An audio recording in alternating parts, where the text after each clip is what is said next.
Stories के साथ मैं हूं फलक चौहान और साल 2026 कौन कौन सी खुशियां लेकर आएगा, किन किन सितारों को एहतियात करने की ज़रूरत है और सियासत के लिए साल 2026 कैसा रहेगा, इमरान खान क्या रिहा होने वाले हैं या फिर नवाज शरीफ की सियासत किस मोड़ पर खड़ी है, इन सब बातों पर आज हमने इनवाइट किया है मियां फारूक साहब को कि जो एस्ट्रोलॉजर हैं, और आज उनसे पूछेंगे कि साल 2026 किन लोगों के लिए खुशखबरियां लेके आ रहा है। अस्सलाम वालेकुम मियां साहब, कैसे हैं आप? अस्सलाम वालेकुम जी, कैसे हैं आप? खैरियत से हैं? मैं ठीक हूँ मियां साहब। सबसे पहले तो ये बताएं कि साल 2026 कैसा रहने वाला है पाकिस्तान के लिए?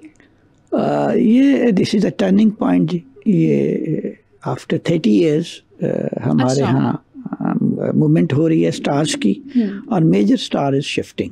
अच्छा, तो 30 साल के बाद हमें कोई रेस्पाइट मिलेगा पाकिस्तान के लिए, और अगर ये 7 या 8 साल के करीब हमारे पास टाइम है हमें ग्रो करने का। मतलब आप पाकिस्तान को फलता फूलता देख रहे हैं। बहुत अच्छा, माशाल्लाह। इकोनॉमिकली आप बात कर रहे हैं, पॉलिटिकली बात कर रहे हैं। आप इकोनॉमिकली भी देखेंगे, आप पॉलिटिकली भी देखेंगे, आप उसको एग्रीकल्चर वाइज भी देखेंगे। अच्छा, आप उसको मुख्तलिफ लिहाज से जैसे जैसे आप देखेंगे, और आप इसमें सबसे ज़्यादा जो देखेंगे वो औरतों का बड़ा इसमें रोल होगा नेक्स्ट 6 to 7 ईयर्स। ठीक है, विमेन एम्पावरमेंट जनाब होने वाली है। बिल्कुल होने वाली है, और काफ़ी मुख्तलिफ शोबों में वो वुमेन एम्पावरमेंट आपको होती नज़र आएगी। ठीक है, तो फारूक साहब, अगर हम सितारों के हवाले से बात करें, जो 12 बुरूज हैं, उनमें से आपको कौन से लगते हैं कि कौन से सितारों के लिए खुशखबरी है, कौन से सितारों को एहतियात करने की ज़रूरत है, और किन सितारों को थोड़ा बहुत मेहनत का भी, जाहिर है मेहनत तो सबने करनी है, मेहनत का भी थोड़ा सा उनको साथ रहेगा, लक भी उनकी चलेगी, थोड़ा सा ज़रा बताएं। सबसे पहले तो मैं कहूँगा कि these are the 3 stars, Cancer, Scorpio and Pisces. अच्छा, इनको बहुत अच्छा, इनके लिए मॉनेटरी वाइज बहुत अच्छा होगा। अगर कैंसरियन की शादियाँ नहीं हुई तो उनका शादियों के लिए बहुत अच्छा साल है। ठीक है।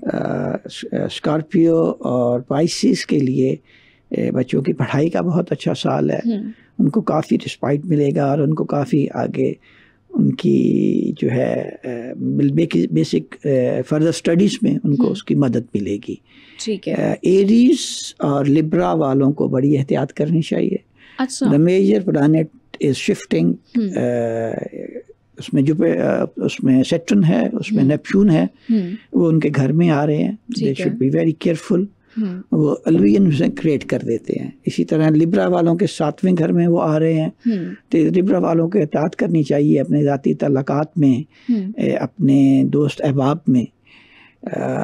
इसी तरह टॉरस और वर्गो और एक्वेरियस वालों को अपने डेली मामलात में एहतियात करनी चाहिए। उनको ज़्यादा मेहनत करनी पड़ेगी। ठीक है। और उनको ज़्यादा तगोदौ करनी पड़ेगी अपने मकासद हासिल करने के लिए। ठीक है, और चलें, एहतियात तो आपने बता दी, अब ज़रा ट्रैवलिंग का भी बताएं, क्योंकि आपने कहा कि पाकिस्तान इस टाइम बड़ा अच्छा ग्रो करने वाला है साल 2026 से ऑनवर्ड्स।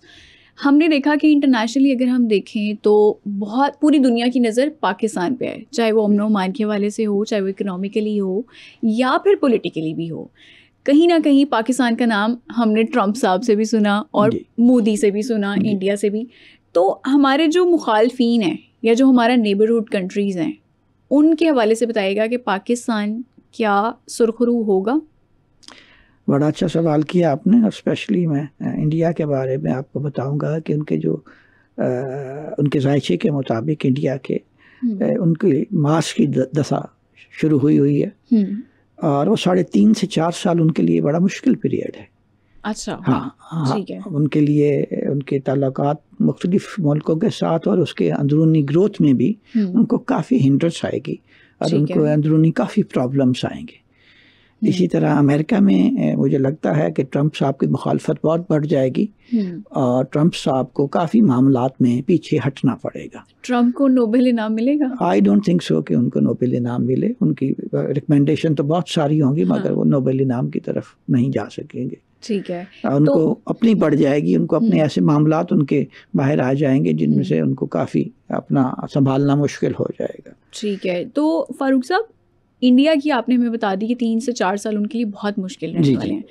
नरेंद्र मोदी के बारे में क्या कहते हैं? उनके सितारे क्या चाल चल रहे हैं? मैं उसी का अर्ज कर रहा हूँ कि नरेंद्र मोदी और इंडिया का जो हॉरोस्कोप है वो बड़ा ही क्रिटिकल है इस वक्त। ठीक है। और इसमें काफ़ी जगह नरेंद्र मोदी को डिफीट हो सकती है। फिर नरेंद्र मोदी के जैसे जैसे आप देखेंगे आगे जाता उसको उनको काफ़ी मामलात में और उनके अपोनेंट जो हैं बहुत स्ट्रांग होते जाएंगे और उनको उसमें डिफीट होती जाएगी। अच्छा। और स्पेशली ग्रोथ जो है इंडिया की वो अब इस वक्त रुक जाएगी और नेगेटिव में चली जाएगी। अच्छा, इंडिया के साथ पाकिस्तान की जंग होने का कोई इरादा है? क्योंकि हमने देखा कि इंडिया हमेशा पाकिस्तान पर इल्ज़ामात लगाता रहता है। कुछ भी इंडिया में हो जाए वो कहते हैं पाकिस्तान ने करवाया, पाकिस्तान दहशतगर्दी में मुलविस है। तो आप क्या सितारे क्या कहते हैं कि पाकिस्तान इंडिया की जंग दोबारा से होगी? आई डोंट थिंक सो कि इस साल में हो, मगर वो आपको एक दो दफ़ा मेरा ख्याल है इल्ज़ाम और लगाएंगे। अच्छा। हाँ, और उसमें फिर कामयाब कौन होगा? कामयाब पाकिस्तान होगा। मैंने आपसे अर्ज किया कि मैं दिस स्ट्रिक्टली जो आप स्टार्स की मूवमेंट है उसके हिसाब से बता रहा हूँ कि ये 6-7 साल जो हमारे हैं ग्रोथ के साल हैं और इसमें हमें अपने हमसाया मुल्क से भी बेहतर की उम्मीद करनी चाहिए कि हमारे साथ अच्छे ताल्लुकात रखें, नहीं उनको नुकसान होगा। ठीक है फ़ारूक साहब, सियासत की अगर बात करें, पाकिस्तानी सियासत की बात करें, तो आपको क्या लगता है कि नवाज़ शरीफ की सियासत किस मोड़ पर खड़ी है? उनके सितारे क्या कहते हैं? मैं आपसे अर्ज़ करूं कि अभी जो शुरू होने वाला एक स्टार है प्लूटो जी, वो कोई राउंड अबाउट 270 साल बाद अपनी दोबारा उस प्लेसमेंट में आया है। ठीक है। इसी तरह सैटर्न है वो चेंज होने जा रहा है, नेपच्यून चेंज होने जा रहा है। तो फरवरी मार्च से जो सियासत चेंज होनी है ना, एक भूचाल आ जाना है। अच्छा। सियासत में। अच्छा। तो काफ़ी सारी चीज़ें आपको चेंज होती नज़र आएंगी और काफ़ी चारे आपको फेड होते नज़र आएंगे। ठीक है। मुख्तलिफ नए लोग आएंगे, मुख्तलिफ चीज़ें बेहतरी की तरफ जाएंगी। ठीक है। और काफ़ी सारे लोगों की उम्मीदों पे पानी फिर जाएगा। तो नवाज शरीफ की सियासत मुझे लगता है कि अब वो उनका डिक्लाइन पीरियड है। ठीक है। और अगर हम पीपल्स पार्टी की तरफ से सदर इस टाइम जो हमारे प्रेसिडेंट हैं जरदारी साहब अभी चलेंगे जी थोड़ा अरसा, और उसके बाद I think so Bilawal Bhutto take over कर लेंगे। ठीक है। और जो मुझे नज़र आता है उसमें सबसे ज़्यादा पोटेंशियल उनमें आसफा भुट्टो का नज़र आता है। अच्छा। कि she will be the next leader.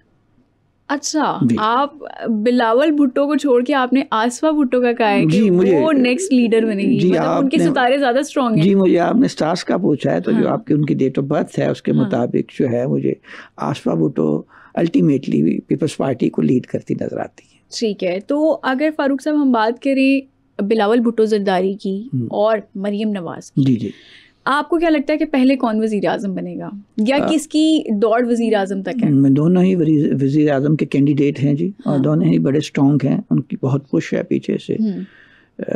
मुझे लगता है कि बिलावल उनसे पहले वज़ीर आज़म बनेंगे। अच्छा, ठीक है। बिलावल साहब का जिक्र हो रहा है, तो बिलावल भुट्टो जरदारी जो हैं उनकी शादी कब होने के चांसेस हैं? किस साल में हो रही है? I think it will take some time, it will take 2-3 years more। साल 2026 में मतलब उनको सहरा नहीं पहनाया जाएगा? आई डोंट थिंक सो जी, मुझे नहीं लगता कि वो सहरा नहीं पहन सके। ठीक है जी। और अब शादी की बात चल पड़ी है तो जुनैद सफदर की दूसरी शादी होने जा रही है। खबरें ये आ रही हैं कि जनवरी में उनकी दूसरी शादी तय पाई है। जी। तो जुनैद सफदर साहब के बारे में बताइएगा, क्या ये शादी कामयाब रहेगी? जुनैद सफदर साहब को इस शादी में काफ़ी मुश्किलात का पहले साल दो एक साल उनको काफ़ी मुश्किलात का सामना करना पड़ेगा। अगर ये वो सरवाइव कर गए तो then it will be fine, it is okay. ठीक है। तो क्योंकि अब ज़ाहिर है इनका ताल्लुक सियासी ख़ानदान से, और हमने देखा कि नवाज शरीफ साहब के बाद मरीम नवाज साहिबा भी सियासत में आई, क्या जुनैद सफदर भी सियासत में आ सकते हैं?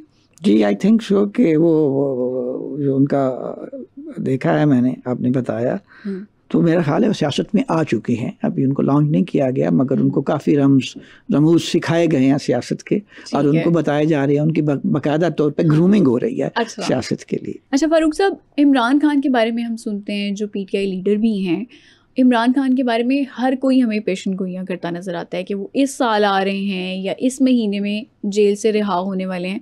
आपके पास क्या खबरें हैं, क्या प्रेडिक्शंस हैं, क्या सितारे उनकी फेवर में अब हैं? लेकिन जितने भी इमरान खान की डेट ऑफ बर्थ है ना जी, मेरे नज़दीक सारी ही फेक हैं। कोई किसी के पास जेन्युइन डेट ऑफ बर्थ नहीं है। ठीक है। जो मुझे आपने डेट ऑफ बर्थ खान साहब की बताई उसके मुताबिक तो ये लगता है कि ये साल उनके लिए मिड के बाद एट ईज करेगा। ठीक है। मगर हम इसलिए आदमी इसमें कुछ नहीं कह सकते कि जब तक आपकी डेट ऑफ बर्थ और टाइम ऑफ बर्थ कंफर्म नहीं होगा। हाँ। उस पर इसलिए वो सारे एस्ट्रोलॉजर इसमें धोखा खा जाते हैं क्योंकि किसी के पास उनका असल टाइम ऑफ बर्थ और डेट ऑफ बर्थ नहीं है, तो इसलिए इनके लिए बारे में पेशेन गोई करना बड़ा मुश्किल है। ठीक है। रिहाई होने के इम्कानात हैं? आई डोंट थिंक सो जी, अभी नहीं।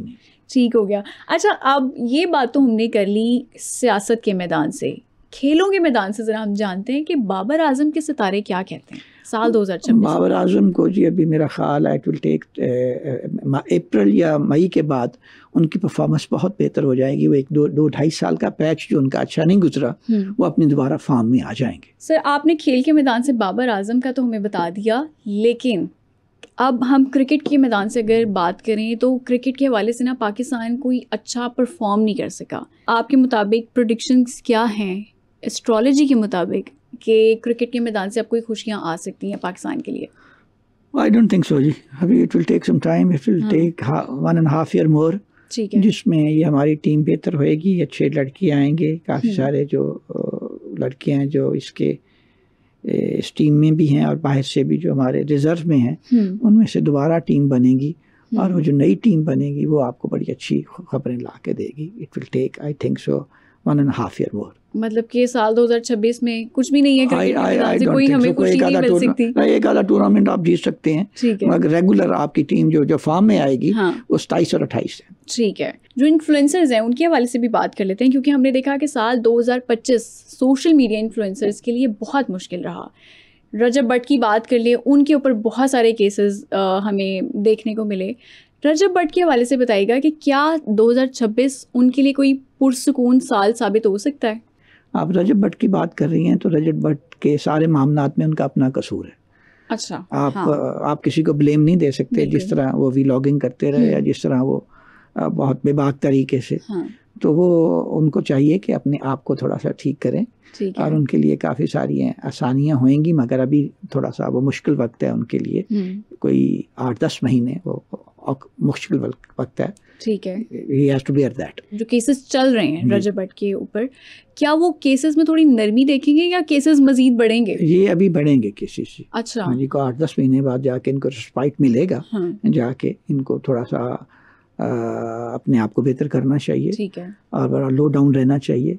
अपने आप को बेहतर करेंगे तो काफ़ी सारी चीज़ें, काफ़ी सारे मसले इनके वैसे ही हल हो जाएंगे। और डक्की भाई की अगर हम बात करें तो आजकल बहुत ज़्यादा उनकी वीडियोस हमें देखने को मिल रही हैं यूट्यूब पे, उनके ऊपर केसेस भी थे, अभी भी चल रहे हैं केसेस, इसकी वजह से वो हिरासत में भी थे। अब डक्की भाई का साल 2026 में सितारे क्या कहते हैं, क्या उनकी केसेस से जान छूट सकती है? आपने जो उनकी मुझे डेट ऑफ बर्थ दी है वो मेरे सामने है। आई थिंक सो कि उनका जो नेक्स्ट ये पीरियड है फरवरी मार्च वाला बहुत अच्छा हो जाएगा और उनके सारी केसेस से जान छूट जाएगी। ठीक है। मगर उनको कुछ चीज़ें अपनी बड़ी क्लियर करनी पड़ेंगी और बिटवीन द लेन्स रह के उनको अपना चरण करना पड़ेगा। अगर फिर दोबारा उन्होंने इस तरह कोई व्लॉगिंग की या अपने लेन से बाहर जाने की कोशिश की तो फिर वो सितंबर अक्टूबर में फिर मुसीबत में आ सकते हैं। अच्छा। हाँ जी, ठीक हो गया। फारूक साहब, एंटरटेनमेंट इंडस्ट्री की बात करें तो माहिरा खान पाकिस्तान की सुपरस्टार, उनकी डेट ऑफ बर्थ भी मैं आपको बता चुकी हूँ, तो उस हवाले से बताइएगा क्योंकि अभी रिसेंटली उनकी फिल्म भी रिलीज़ हुई है। उनके करियर के बारे में बताएं कि उनके सितारे क्या कहते हैं। माहिरा खान का आपने जो मुझे डेट ऑफ बर्थ दी है इसके मुताबिक इनके 3 से 4 साल और हैं इस इंडस्ट्री में। ठीक है। आई थिंक सो कि इसके बाद वो या तो क्विट कर जाएंगी या कोई ऐसा अपना कोई एक डिफरेंट पोर्टफोलियो लेंगी। ठीक है। मगर ये 3 से 4 साल इनके अच्छे गुजरेंगे और उनकी भी फिल्में या जो भी ड्रामे आए उनको लोग काफ़ी पजीराई देंगे। ठीक है। और अगर हम फवाद खान की बात करें, अनदर सुपरस्टार ऑफ पाकिस्तान, नवंबर 29, 1981, इनके सितारे क्या कहते हैं? क्योंकि ये हमने देखा कि मूवीज़ भी बहुत कम करते हैं, ड्रामा इंडस्ट्री में भी आजकल थोड़े से ज़रा गायब हैं, तो इनके सितारे क्या कहते हैं? He is a genuine superstar. हाँ. He is an amazing man. As a human being, he is amazing. अभी उनका 10 साल का पीरियड है। अच्छा। और वो अपनी मर्जी से काम करते हैं, इसी तरह करते रहेंगे, कई अरसा गायब, कई 2 4 साल गायब रहेंगे और फिर टीवी स्क्रीन पे आ जाया करेंगे, फिल्म की तरफ आ जाया करेंगे। मगर अभी इनका काफ़ी टाइम है और ये आपको बड़े अच्छे हिट ड्रामाज और फिल्म में देंगे। आपका बहुत शुक्रिया हमारे शो में। These are not the prediction, these are the guidelines. ठीक है। Astrology is a guiding science. हाँ. This is the science of the seers, not the common people. बिल्कुल। तो ये लोगों ने इसके मुतालिक गलत कॉन्सेप्ट किया हुआ है। मैं आपको बड़ी मजेदार बात बताता हूँ कि एंड्राउ साहब हैं, इज 96 ईयर ऑफ एज, जो इस वक्त वर्ल्ड के मोस्ट पॉपुलर एस्ट्रोलॉजर हैं। ठीक है। और he was a chartered accountant of India, is a very learned man. वो कहते हैं कि एस्ट्रोलॉजी में प्रेडिक्शन सिर्फ 20% तक अगर ठीक हो जाए ना तो you are on the top. अच्छा। हाँ, मतलब ये हमारे लिए गाइडलाइंस थी कि साल 2026 किन के लिए अच्छा हो सकता है और किन को थोड़ा सा एहतियात करने की ज़रूरत है। फारूक साहब, आज आपने जो हमें गाइडलाइंस दी हैं सियासत के हवाले से, क्रिकेट के हवाले से, शोबिस के मैदान से और इसके अलावा बहुत सारे ऐसे इन्फ्लुएंसर्स के हवाले से भी हमने बात की है कि जिनका साल 2025 तो बहुत मुश्किल रहा, लेकिन हम उम्मीद करते हैं कि साल 2026 हम सबके लिए बहुत सारी खुशियाँ लेकर आएगा। समा स्टोरी से फलक चौहान को दीजिए इजाज़त। अगले एपिसोड में कुछ और स्टोरीज के साथ दोबारा मुलाकात होगी। तब तक के लिए अल्लाह हाफिज़।